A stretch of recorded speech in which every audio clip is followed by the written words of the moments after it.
Roman Abramovich, the billionaire Russian owner of Chelsea Football Club, began his week with an unexplained delay in renewing his British visa.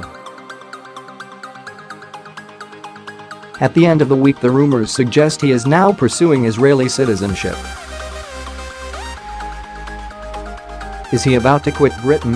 What is Britain's problem with him? Our quest to find out began with an attempt to find the man himself. He is notoriously private, media-shy and heavily protected by an army of bodyguards.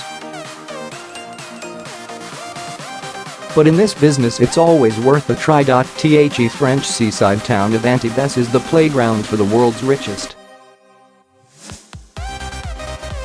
And even among them, there are those on an entirely different level. On the Mediterranean coast, Antibes is a little east of Cannes, a little west of Monaco. The southern tip of the coastline is dominated by Château de la Croix. Surrounded by trees and a high perimeter wall dotted with cameras and motion sensors, it is only really visible from offshore by boat. 80 years ago, the mansion was home to the Duke of Windsor and his American wife, Wallis Simpson. They retreated here after he abdicated the British throne. Today, its occupant is a Russian oligarch, a man worth upwards of $11 billion. Mr. Abramovich bought the chateau in 2001, 2 years before he secured a major foothold in the UK, buying Chelsea Football Club. As the first Russian oligarch in London, he turned the fledgling club around and built up an empire in the British capital. It now includes his Kensington mansion and a Russian steel firm, Evraz, which is headquartered in London and, this year, has been the best performing FTSE 100 company, gaining 42%. A public footpath runs along one of the chateau's perimeter walls. As we walk along, the cameras move and follow us.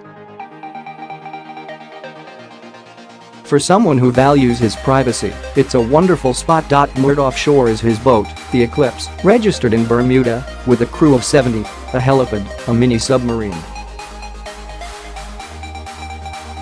Beyond it is another yacht, a little smaller, but still huge. This was Mr. Abramovich's too, until he lost a bet and handed it over to a mate.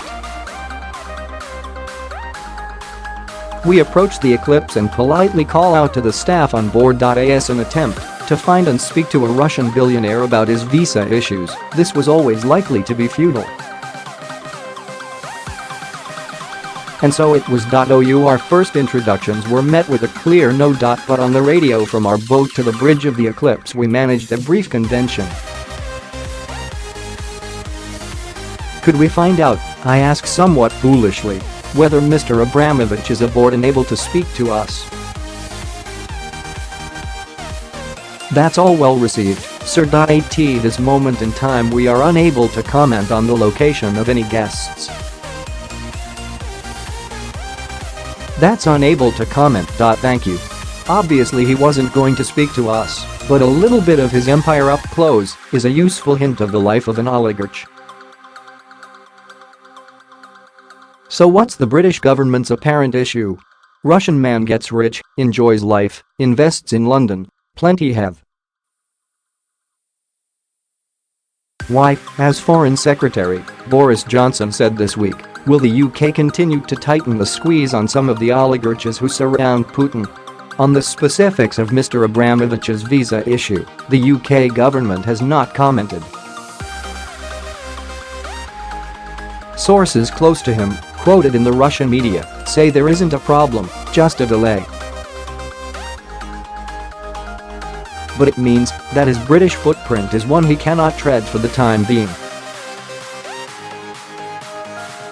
His Kensington mansion and Stamford Bridge are off limits. Nigel Gould-Davies is a former British diplomat, former ambassador to Belarus and a close observer of Russian government behavior.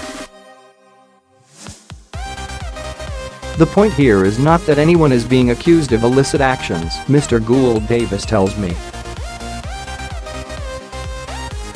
The point is that the sources of Russian oligarchic wealth in London have not hitherto been scrutinized, so I think that, if anything, it's a matter of holding Russians, and hopefully wealth from other countries as well, to a more careful standard of transparency and scrutiny than before, he said. Mr. Gould Davies was serving in the British Embassy in Moscow when KGB defector Alexander Litvinenko was murdered in London.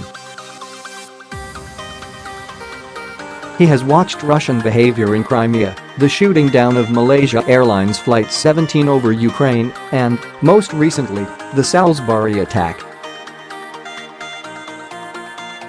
Russian and other wealth in the UK has long been an ethical concern, but we have a dramatic new concern in particular since the events in Salisbury, he said. Russia is presenting a more aggressive threat to the United Kingdom and other Western European countries than it has at any time since the Cold War period. Now the Russian state, the Putin regime, depends upon elite networks of power and influence and wealth. So the Russian state is on the one hand presenting a threat, on the other hand it's been sustained and supported by elites who make use of the UK's financial services to keep their wealth safe. That cannot be right. On the same day that Mr. Abramovich's visa issues emerged, the British government's Foreign Affairs Select Committee published Moscow's Gold, Russian Corruption in the UK, a report which recommended that the government crack down on Russian wealth in the UK. It is something that American banker and author Bill Browder has been calling for ever since he accused the Kremlin of murdering his lawyer. He had represented Mr. Browder, who had been accused of tax fraud by the Kremlin. He lobbied the U.S. Congress to introduce the Magnitsky Act, a law to punish Russian human rights abuses with sanctions. He has called for the same in Europe and the UK. The US has made a very complete list. They made a list of 200 oligarchs close to Vladimir Putin. I think you could operate off of that list, and the US sanctioned 7 of those individuals. I think the UK as a first step should sanction the same individuals that the US has sanctioned, Mr. Browder said. Mr. Abramovich is not among those sanctioned in the US and has not been accused of any wrongdoing. But Mr. Browder says all oligarchs close to the Russian president should be targeted. Most oligarchs did the deal with Putin and effectively became his business partner. And so when you hear about an oligarch worth $13 or $14 billion, probably $7 billion of that is Vladimir Putin's. And so, if you want to go after Vladimir Putin, you go after the oligarchs, Mr. Browder said. Mr. Abramovich's proximity to Putin goes back years. Well, before he acquired Chelsea, he was one of Russia's most influential businessmen.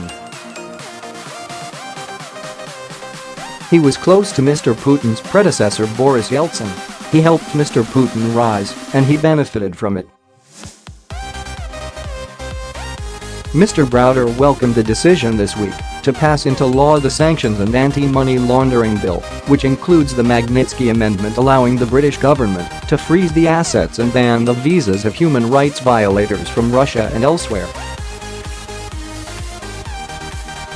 That's an absolutely powerful tool that can be used and should be used aggressively against these Russian oligarchs, he says. Back on the French Riviera, we watch the comings and goings. A helicopter lands on the back of the Eclipse. If there is link between this type of wealth and Mr. Putin's ability to rattle and destabilize the West, then a life like this could get a little more tricky.